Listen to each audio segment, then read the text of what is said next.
What's up, guys? Welcome back to Unreal Reality. Today, we'll be breaking down some unsettling and creepy videos we were never meant to find. If anyone's new out there, please consider hitting that like and subscribe button so this video gets recommended to others. And with that out of the way, let's jump right into it. Pay attention to this new Apple commercial. They're telling you they're getting rid of data trackers for the new iPhone. But just look at what else they decided to put in this commercial. Excuse me. Who's that? Online data tracker. Follows me everywhere I browse.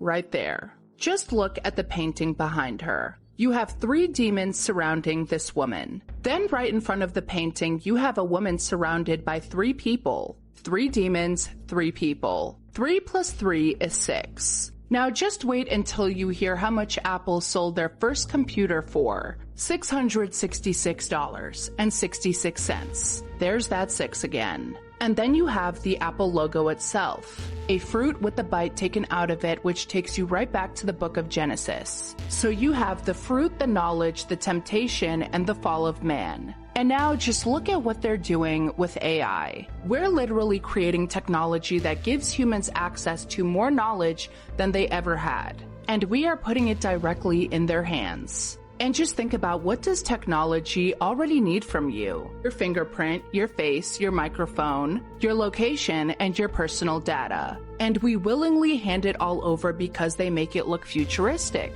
They made it look convenient. And this is how they slowly start introducing the next thing. Elon Musk is already talking about putting computer interfaces directly in the brain. Technology interacting with the human mind. And I'm not saying tomorrow you're going to end up with a chip in your head. What I am saying is, look at how this works. They don't ask you to accept the biggest thing all at once. They give you one tiny step. They don't have to introduce everything all at once. They just have to make each step feel normal. And by the time you've realized how far we've gone, you might have not remembered when you've agreed to it. And once you see it, you can't unsee it. Yikes! Apple really turned selling your data into some type of dark ritual. Imagine paying nearly $2,000 just to join Tim Cook's cult. Heads up if you live in New Orleans, because AI is about to be integrated in taking 911 calls. Yes, you heard that correct. The Shreveport Times confirms that officials at the Orleans Parish Communications District, the emergency dispatch agency for the city of New Orleans, is now integrating AI answering agents into its workflow. Now, if you've ever been upset about working with AI chatbots on the internet on various platforms, well, you may now be dealing with one when you call 911 in New Orleans. The tool, it's called an AI emergency call triage. The point of it is to triage calls coming in to dispatcher, bumping higher priority emergency calls to humans, and automatically handling repeat calls related to ongoing incidences. Now, here's the thing. A lot of people and experts in this field are very concerned about this, because there are times, for example, that someone may call 911 and can't verbally communicate the situation that they're in. Say they're being abducted. And so we'll see what happens. Yeah, could you imagine? Press 1 if you're being robbed. Press 2 to leave a voicemail. Your emergency is very important to us. Please hold the line and do not die.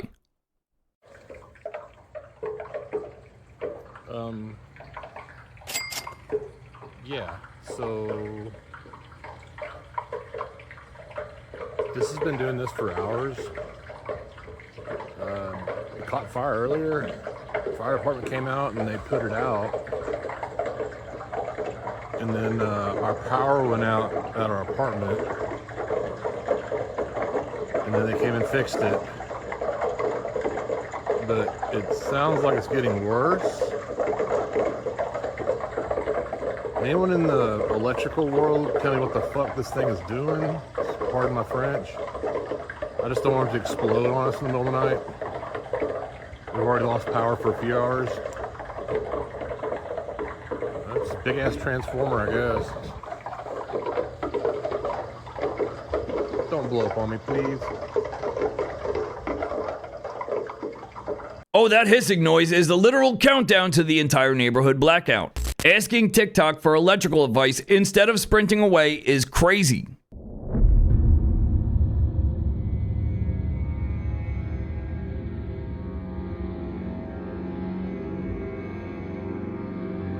Bro just filmed the opening scene of every alien invasion movie. Nothing says existential dread quite like the sky lit up and glowing neon green. What if reality is not real? What if everything you see, touch, feel is a sophisticated simulation, and the evidence has been sitting in ancient texts for thousands of years? Quantum physics discovered something disturbing. Particles do not exist in a fixed state until observed. The act of looking creates reality. Remove the observer, reality disappears. Max Planck, father of quantum theory, said matter itself does not exist without a conscious mind observing it. Here is where it gets interesting. Hindu philosophy described this exact concept 5,000 years ago. Maya, the idea that physical reality is an illusion projected by consciousness. Ancient Egyptians called it the duat. Plato described the cave. Every ancient civilization independently reached the same conclusion. Reality is not what it appears. But here's where it gets darker. Physicist Nick Bostrom calculated that if any civilization ever created simulated realities, simulated minds would outnumber real ones infinity to one.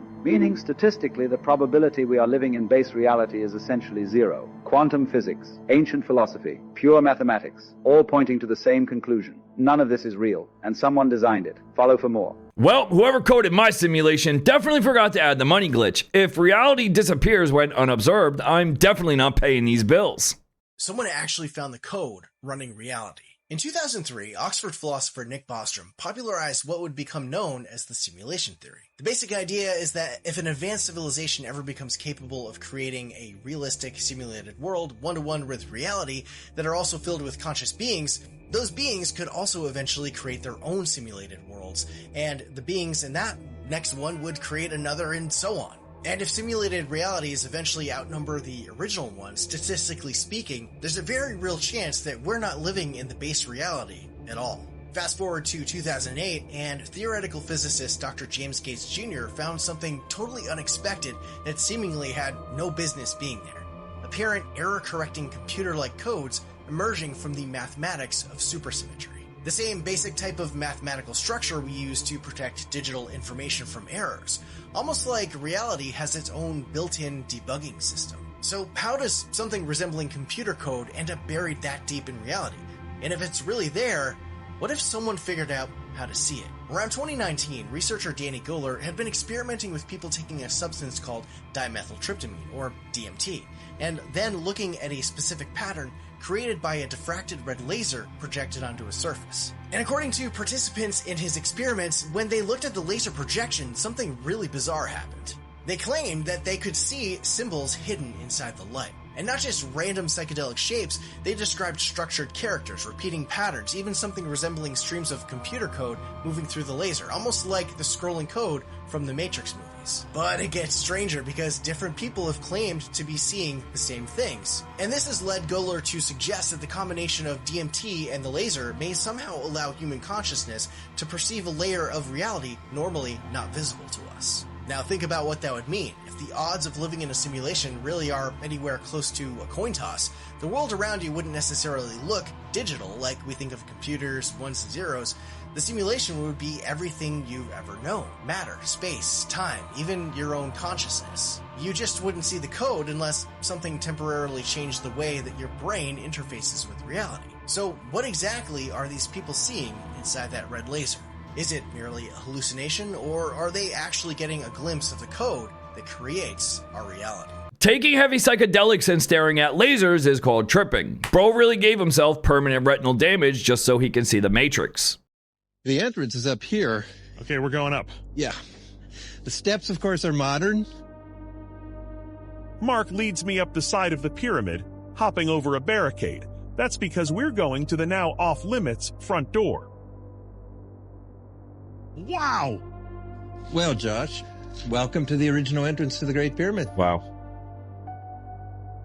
This is insane.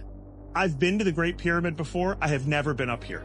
Well, you see, the entrance itself is this 3-foot square little hole. This is the original entrance down here. This is the original entrance. These angled blocks, these are called the chevrons, right? Yeah, the French call them chevrons. The size of those is obscene.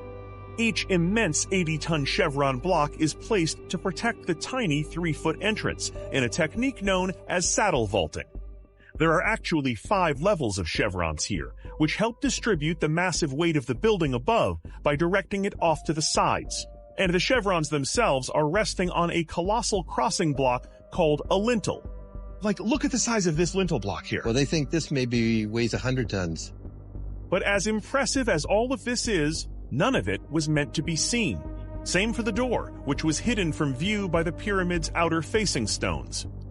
Okay, it occurs to me that one of the problems with being a pharaoh who wants to be entombed for all eternity with your kingly treasures is that by putting yourself in this pyramid, you're kind of painting a target on it. Exactly. I mean, it's the biggest building in the world. Literally. And it's blazing with sunlight reflected off the white casing. It's as though saying, if you want to get me, I'm here. Right. So how did Khufu then protect himself from looters coming in here? Well, he designed a totally unique set of chambers, basically a series of locks comprising 3 principal lines of defense. And it's almost like Indiana Jones. Get through one, you have to get through the other, then you have to get through the other, then you get to his treasure. Right. But Khufu was confident that nobody could unlock that machine. I want to know what they were smoking. Moving 80-ton blocks to protect a corpse is next level paranoia. Maybe next time, pass the peace pipe. Go look at any ancient Egyptian statue in any museum. The nose is gone. Not chipped, not worn down. Gone. And it is gone on almost every single one of them. The easy answer is that noses stick out, statues fall over, and 3,000 years is a very long time. That explanation is comfortable, and it is almost always the one you hear. Then look at the flat carvings on the walls. Those noses are smashed too. A nose carved into a flat wall cannot snap off when something falls on it. Somebody went in with a chisel and took those noses off on purpose. Not once, and not in one place. Across 3,000 years, in dynasty after dynasty after dynasty. Weird. To an Egyptian, the statue was alive. The spirit lived in it and breathed through the nose. Break the nose and the thing inside suffocates. You are not vandalizing it. You are killing it. It was not just noses. Ears were cut off so it could not hear. Arms were cut at the elbow so it could not take an offering. This was skilled work, not a mob, and the Sphinx? Napoleon did not shoot its nose off. A Danish explorer drew it noseless in 1737, 60 years before Napoleon got there. Somebody got there first, with a chisel. I don't know, maybe they thought the evil spirits couldn't mouth breathe. Imagine hating a dead pharaoh so much that you literally murder his rock portrait.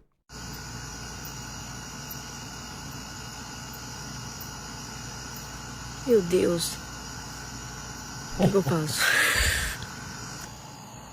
Run. My guy encountered a literal wolf on stilts and decided to stick around and film it. That ain't no stray dog. That's a full-on cryptid roaming the suburbs. So we rented an Airbnb on Toledo, and I asked the host about all of this water and the AC vent. She said, oh, it's fine to run it with all that condensation in there. It's okay. So, I guess we're just gonna let it live like this forever. Pretty wild, if you ask me. Buddy, that's no Airbnb. That's a floating respiratory infection. One deep breath in that bedroom and your lungs are growing straight up portobello mushrooms. I know there's a lot of stuff going on with the golden juices. And I'm so sorry if I alarmed everybody. People have told me to be careful. Don't be pushed off of the freeway. On me. It's not fair. It's not even fair.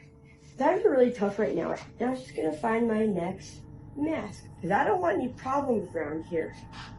Guys, please tell me you heard what I just heard in that clip. You know exactly what I am talking about. I'm sure the comment section will help. But if you want a clue, my real name's Isaac and I wear a cap. Let's just put it that way.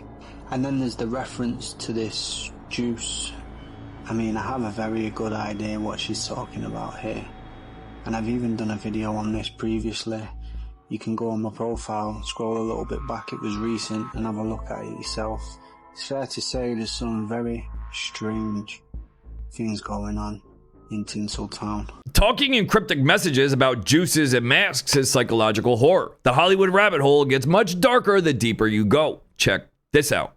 But like the Cass and I used to laugh about it. Like, wow, this is an insane shoot for it to really not be acknowledged. And then I can't stand to watch myself. Any fans of Jenna Ortega are questioning her transformation and wondering if she is just another victim of the system that runs deeply, hypothetically, through Hollywood. Must just be a giant coincidence that around the time she took the Wednesday Addams role, everything began to change and her career as well began to skyrocket. Another giant coincidence, I'm sure, is around the same time that all of this unfolded, pictures of Jenna Ortega, like the one behind me, surfaced on the internet. Just totally a normal picture. Last but not least, we have her in the Wednesday Addams outfit, literally doing the same pose. But again, I'm sure it's just artistic freedom, creativity, you know? It's to be provocative. There's no deeper, darker, hidden meaning behind all this, right? It would be different if so many celebrities didn't go down the same exact path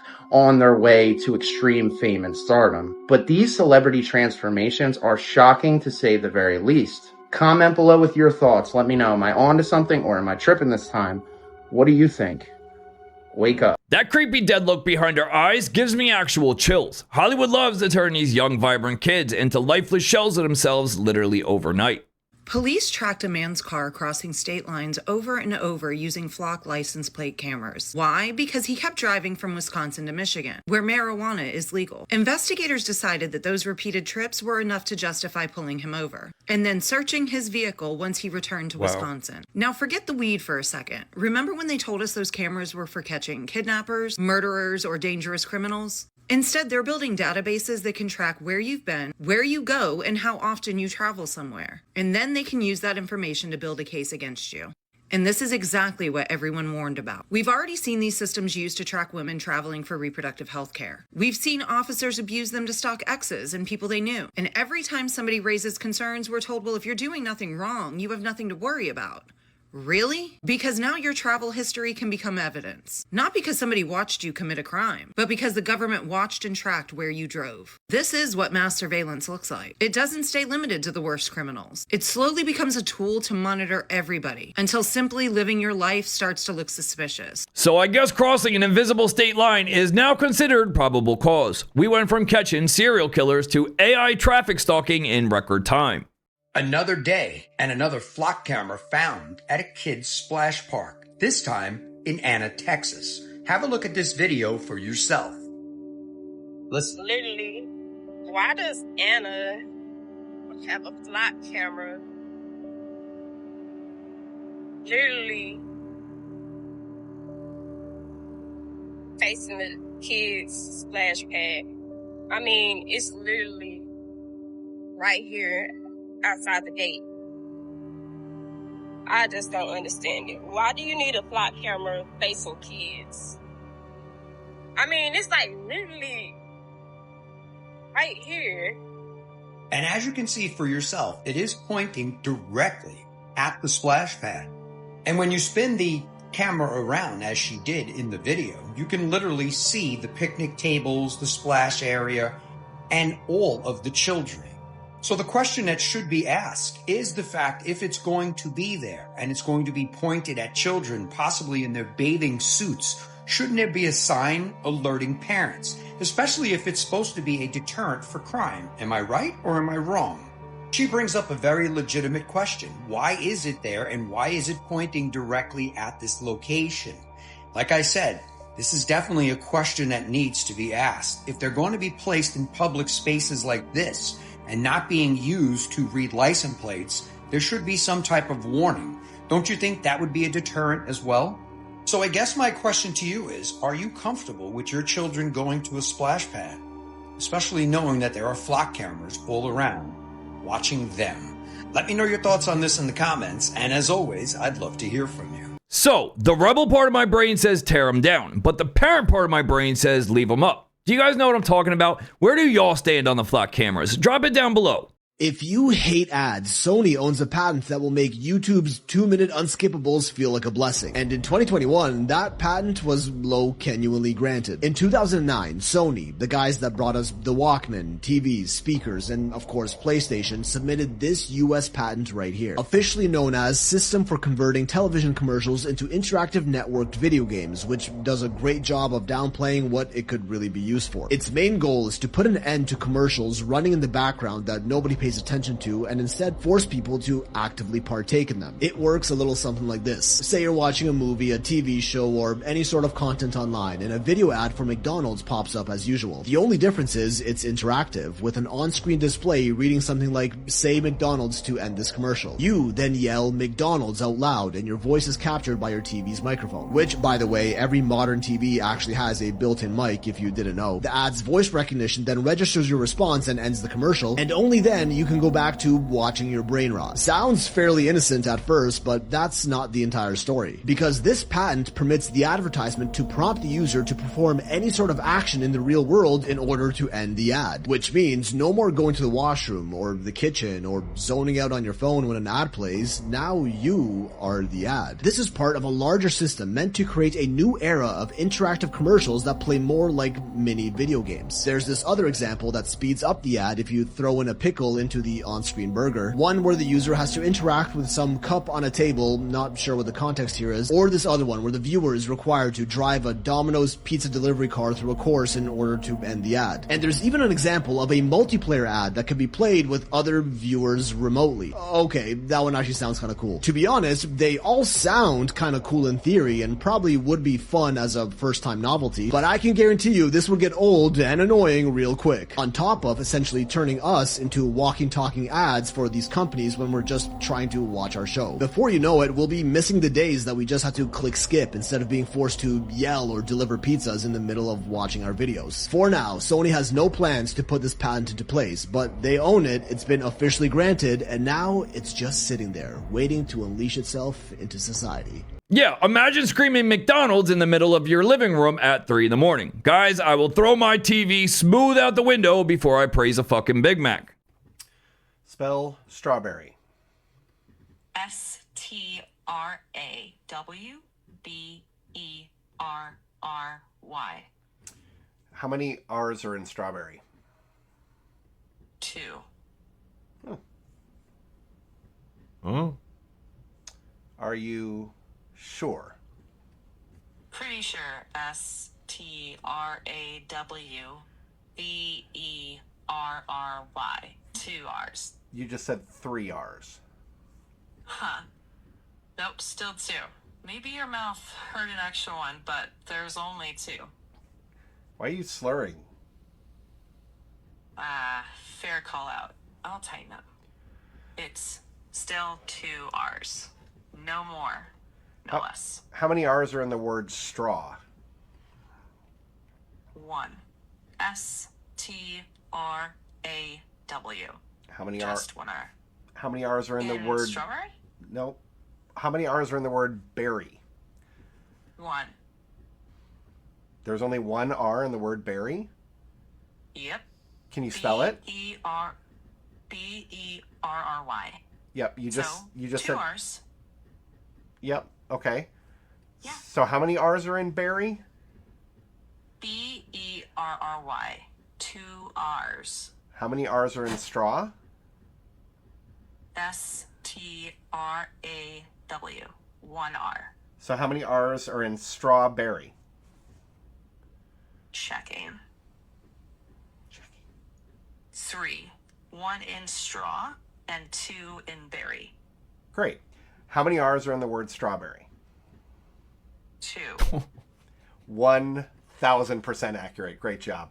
ChatGPT really just gaslit this guy with complete robotic certainty. Cute, right? Harmless even. Right up until you see this next one.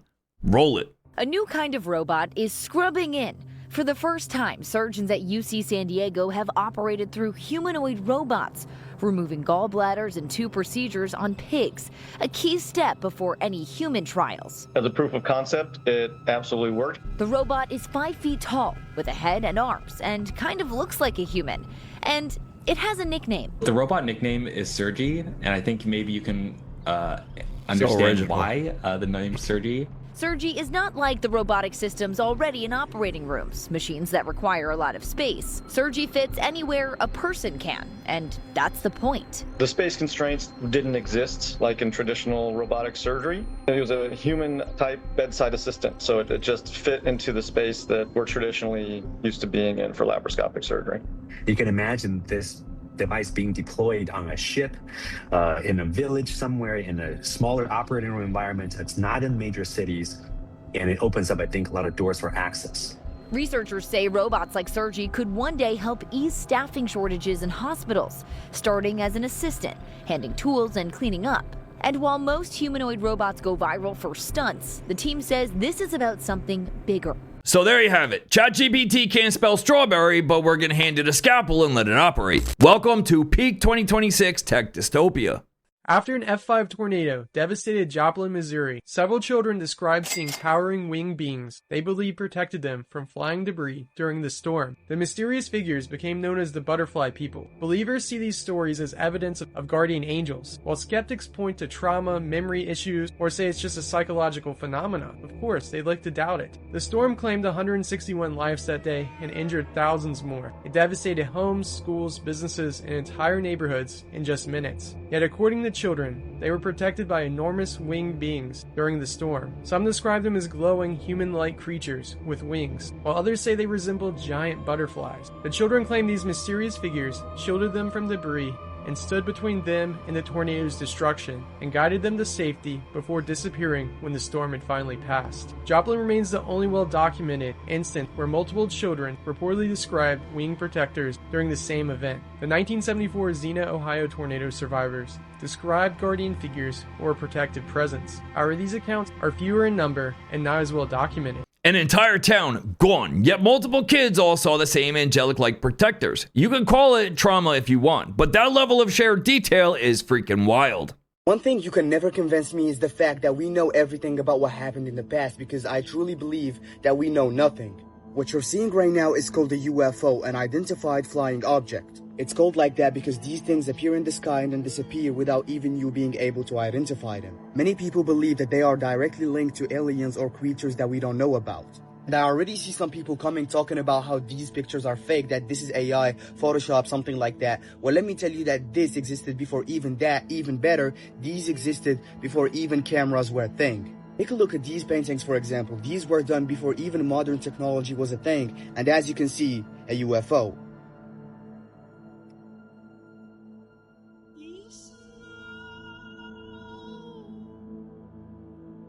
It's not imagination, it's not a coincidence. Many civilizations have witnessed this before us. There are even documented cases like the 1561 Nuremberg phenomenon, where all people saw weird things happening in the sky, stuff they've never seen before. The more you look at it, the weirder it gets. Bro pulled out the Renaissance receipts to prove UFOs have always been here. You can't claim CGI if the painting was made in the 1400s. Okay, what's going on over there? Okay, lady.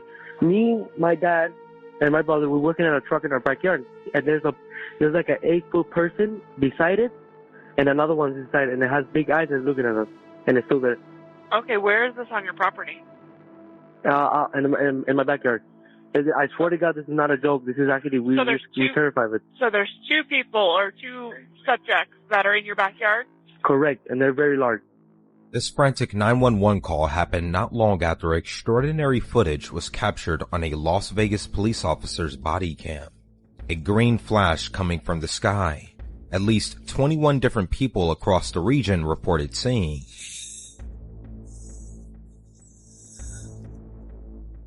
Because of this, when officers arrived on the scene, they took the family's call seriously.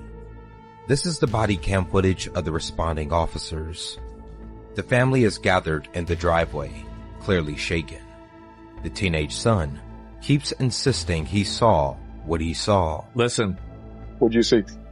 It was like a It was like a big creature. Big creature? Yeah, like a long 10 feet tall.